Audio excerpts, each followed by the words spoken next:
এই বুদাটা এখনো বিয়ে করেনি, তাকে চুল পড়ে গেল, কবে বিয়ে করবে তা কিটা জানে।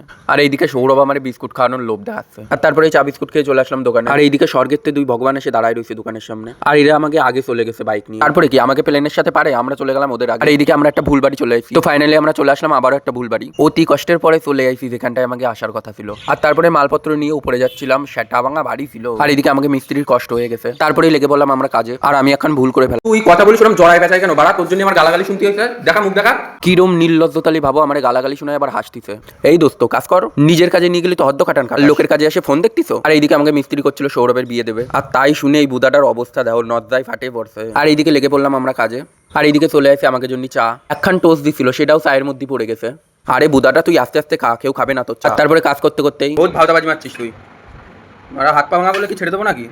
জনের দাম তো 1 টাকাও কম নিবি না। দাদাগিরি ফলাতে বেশ ভালোই লাগে, জীবনে প্রথমবার এত ভালো খাবার খেলাম।